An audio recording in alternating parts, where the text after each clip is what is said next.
He needed me that night. You would have understood if you trusted me, she said after spending the night at her ex's apartment on our anniversary. I didn't respond, just went to the bedroom and started packing.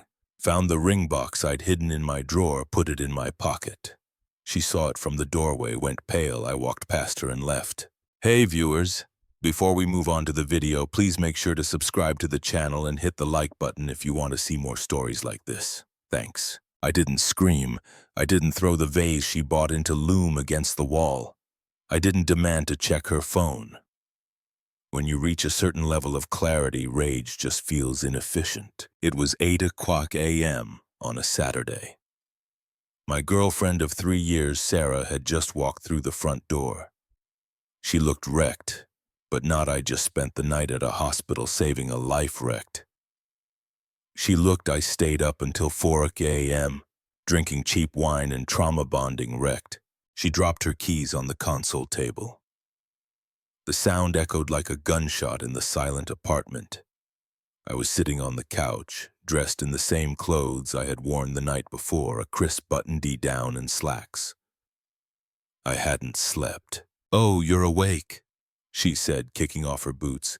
She rubbed her temples, feigning a headache to buy sympathy. God, what a nightmare. I am exhausted. She walked past me toward the kitchen, expecting me to follow her like a puppy, expecting me to ask if she was okay. When I didn't move, she paused and turned around. The air shifted. She saw the shirt. She saw the unlit candles on the dining table behind me. She saw the unopened bottle of vintage Cabernet, a $200 bottle sitting next to 2 empty pristine glasses. Mark, please, she sighed, her voice dripping with preemptive annoyance. Don't do this. Don't start. Start what? I asked. My voice was frighteningly calm. The silent treatment thing. Jason was in a really bad place. Okay, he was spiraling. He called me in a panic. If I hadn't gone over there, I don't know what he would have done. Jason, her ex, they broken bird. She dated for 2 turbulent years before me. The guy who was an aspiring DJ at 24 and remains an aspiring DJ at 29. For 3 years I had been the rock, the stable engineer who paid the bills, planned the trips, and fixed the leaking sinks. Jason was the crisis, the chaotic artist who only called when he was broke, high, or lonely. It was our 3rd anniversary, Sarah, I said. We had reservations at El Bernardine. I booked that table 4 months ago. She rolled her eyes, actually rolled them. I know, and I feel bad about the dinner, I do. But this was a life or death situation, Mark. He was talking about ending it. What kind of person would I be if I ignored that because of a dinner reservation? There it was, the pivot. She was trying to make me the villain for caring about our milestone. So he was suicidal? I asked. Yes, he was hysterical. Did you call 911? She froze. What? If he was an immediate threat to himself, you should have called emergency services professionals. Did you call them? No, Mark. I didn't call the cops on him. He just needed someone to talk to. He needed to not be alone. I stood up and walked toward her. As I got closer, the smell hit me. It wasn't the antiseptic smell of a crisis center or a hospital waiting room. It was distinct. Stale vape smoke, the sour tang of spilled IPA, and underneath it all, the aggressive musky scent of Santel 33, Jason's signature cologne. You smell like a dive bar, I stated. Her face flushed a deep, guilty crimson. After he calmed down, we had a drink to settle his nerves. We fell asleep watching a movie on the couch. Nothing happened. You missed our anniversary to get drunk with your ex-boyfriend because he was lonely. He needed me, she shouted, her voice cracking. God, you are so insecure. You can't handle that. I care about people. You would have understood if you actually trusted me instead of being so jealous. That sentence broke it. You would have understood if you trusted me. I looked at her. Really looked at her. I saw the smear of eyeliner she hadn't washed off.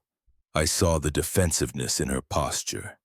She wasn't sorry. She felt entitled to my patience. She felt entitled to my stability while she got her emotional fix from the chaos of her past.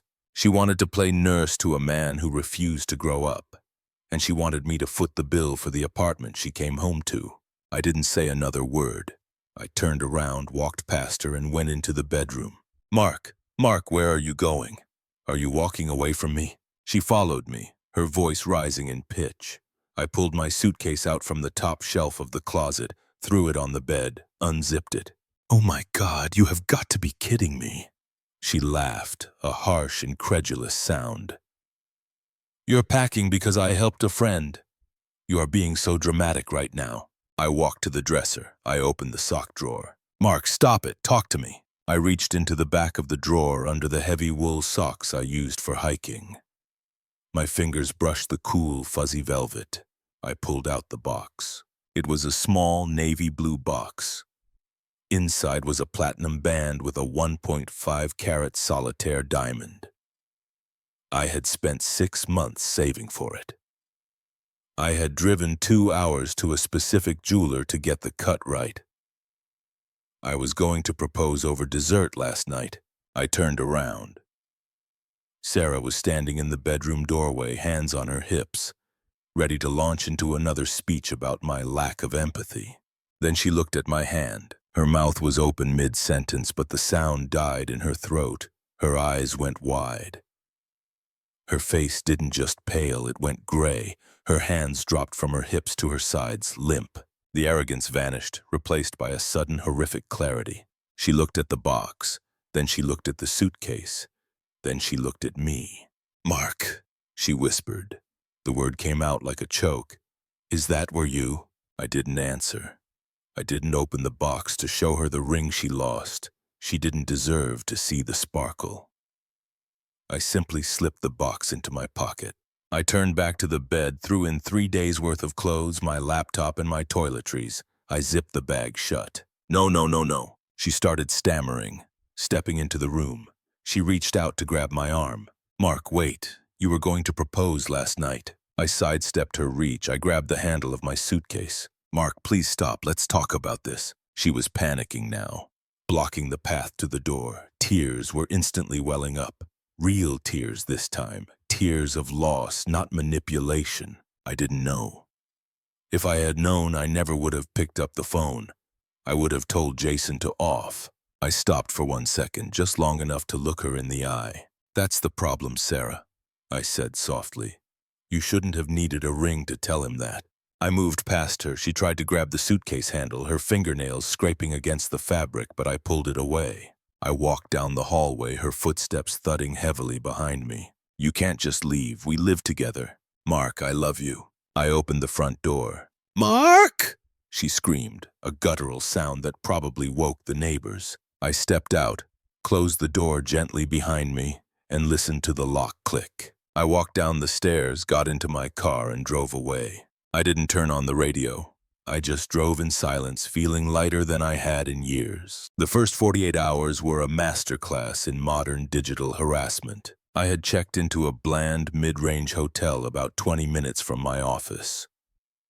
It wasn't glamorous, but it was quiet.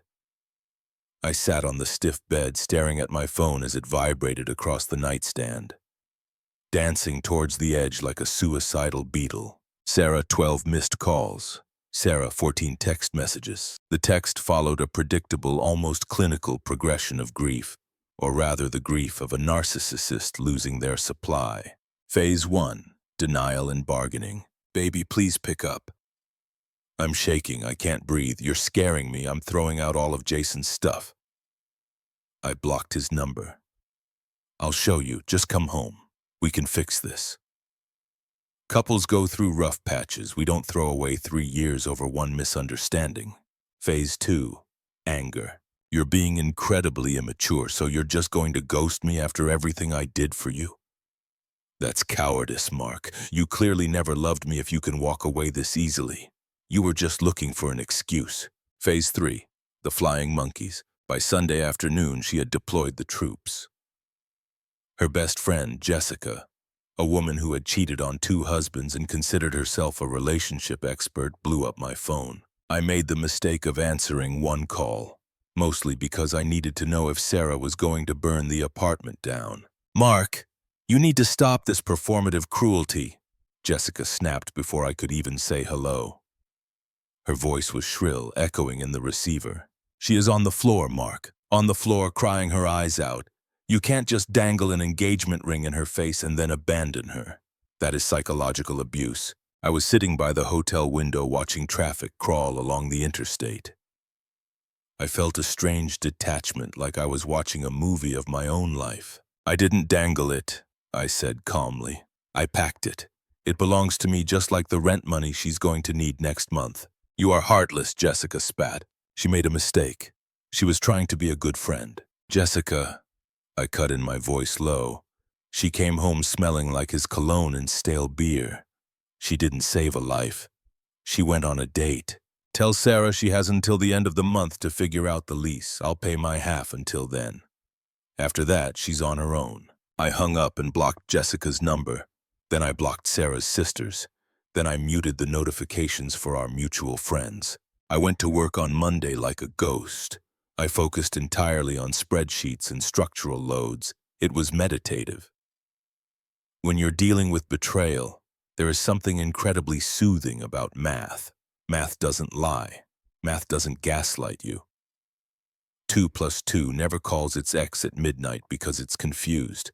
By Wednesday, the silence from my end seemed to have broken something in Sarah. The text stopped being aggressive and started becoming pathetic. I miss you. The apartment is so quiet. I found your gray hoodie. It smells like you. I'm sleeping in it. I didn't reply. I didn't feel the urge to.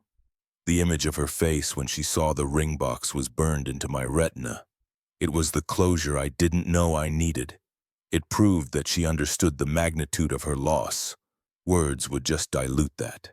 About 3 weeks later, I had to swing by the apartment to get the rest of my things. I timed it for a Tuesday morning when I knew she had a team meeting. The apartment was a wreck.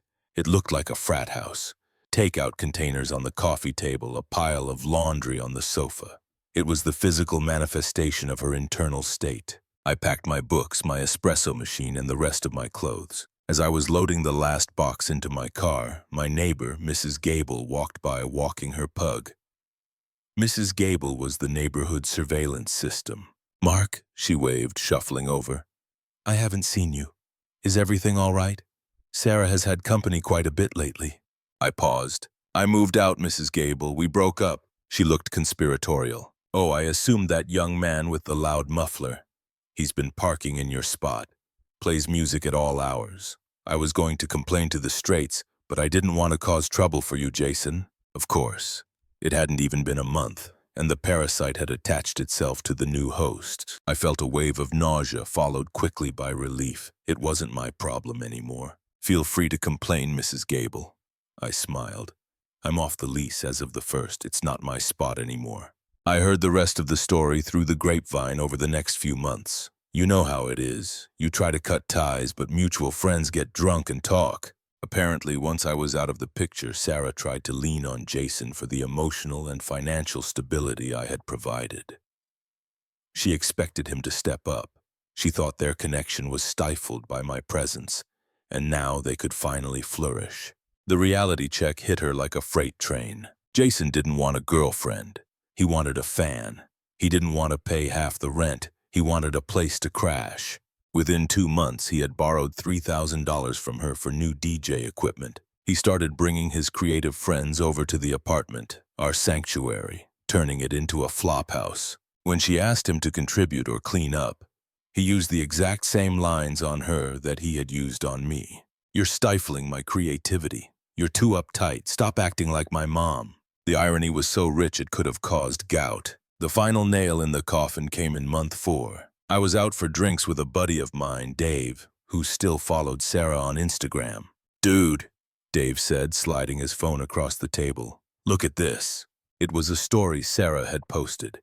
It was just text, black background, small white font, the universal signal for a meltdown.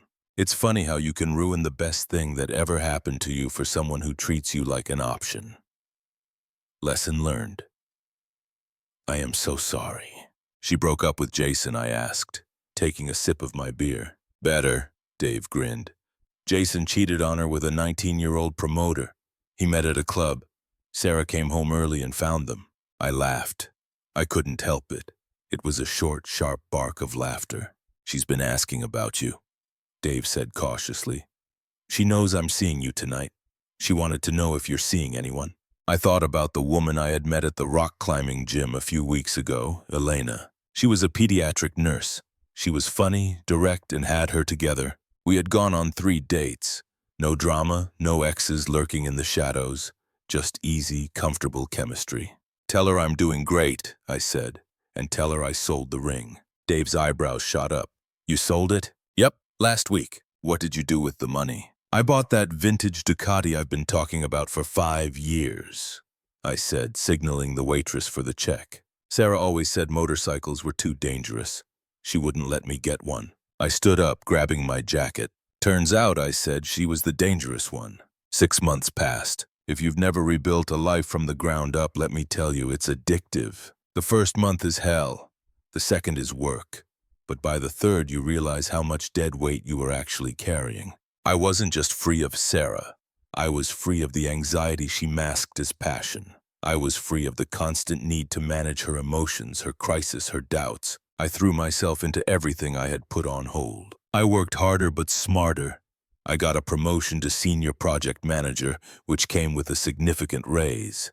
I took the Ducati on weekend trips up the coast, feeling the wind tear past me, clearing out the last cobwebs of the past. And I started seeing Elena properly. It was different, quiet. When Elena had a bad day at the hospital, she didn't lash out or disappear. She told me about it. We ordered Thai food and we watched bad sci-fi movies. There were no games, no tests of my loyalty, just 2 adults building something solid. One Tuesday evening, I was at a high-end furniture store downtown. I was buying a new sectional for my condo, a place I bought with my own money, decorated with my own taste. No beige throw pillows, no live laugh love signs. I was testing the firmness of a charcoal leather sofa when I felt eyes on me. The hairs on the back of my neck stood up. It's a primal instinct knowing when you're being watched. I turned around. Standing near the entrance, looking like a ghost of her former self, was Sarah. She looked diminished. That's the only word for it. She was wearing old yoga pants and a stained hoodie. Her hair was pulled back in a messy, frantic bun. She looked tired, aging 5 years in the last 6 months. She was holding a cheap iced coffee and she was staring at me like I was a mirage. I didn't panic. I didn't feel a spike of adrenaline. I just felt bored. She hesitated, then walked over. Her walk was tentative, missing that arrogant strut she used to have. "Mark," she said. Her voice was small. "Sarah," I nodded politely. "How are you?" She blinked, seemingly thrown off by my calmness. She expected anger or maybe longing. She didn't know what to do with indifference. "I'm okay," she lied. Her eyes darted over my outfit, a tailored jacket, good boots. She looked at the expensive sofa I was leaning against. "You look really good. Happy?" "I am," I said. "I really am." She bit her lip. I saw the gears turning. She was looking for an opening. "I heard about the promotion," she said. "Dave told me. Congratulations. You always worked so hard.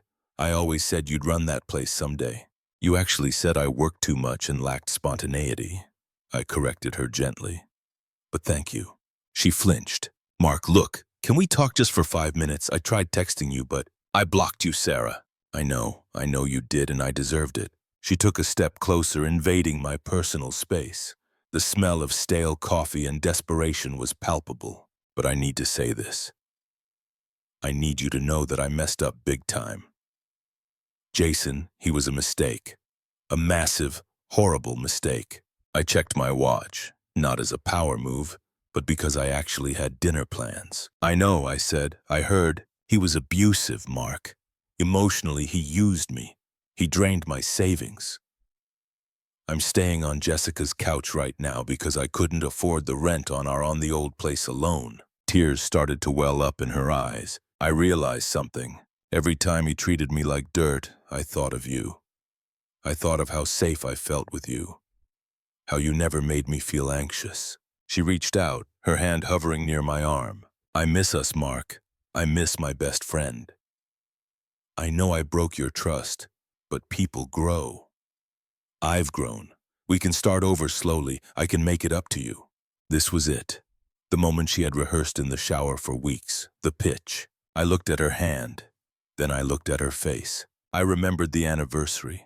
I remembered her standing in the hallway smelling like him, telling me I was insecure for having boundaries. "Sarah," I said, my voice steady, "do you remember what you said to me that morning when you came home?" She frowned, confused. "I said a lot of things. You said you would have understood if you trusted me." She nodded eagerly. "Yes, and I know I was wrong to say that." "No," I cut her off. "You weren't wrong." She froze. "What?" "You were right," I said. "If I had trusted you, I would have been a fool. But I trusted myself instead. And I understood exactly what I had to do." I stepped back, putting distance between us. "I don't hate you, Sarah. I don't think about you enough to hate you, but we aren't starting over. We aren't anything. You chose a life of chaos, and I chose a life of peace. And I'm not trading my peace to fix your mistakes." Her face crumpled. "But the ring. Mark, you bought a ring. You wanted to marry me. You can't just turn that love off." "I didn't turn it off," I said. "You killed it. That morning you looked me in the eye and chose him. The ring was just a piece of metal. After that, I sold it," I added. "It paid for the down payment on this condo. So in a way, you did help me build my future, just not the one you wanted." Her mouth opened, but no sound came out. She looked around the store at the expensive furniture, at the life she could have had, at the man she threw away for a guy who cheated on her with a teenager. "I have to go," I said. "Elena's waiting for me. We're making dinner." "Elena," she whispered. "My girlfriend," I said. The word tasted good. "She trusts me and I trust her. It's nice. You should try it sometime." I turned my back on her. I didn't wait for a response. I didn't look back to see if she was crying. I walked toward the exit, toward the cool evening air, toward my bike, and toward a future that finally belonged to me. Behind me in the store, there was only silence, and it was beautiful. Thanks for watching. Make sure to subscribe to the channel and hit the like button. What do you think about this story? Share it in the comments.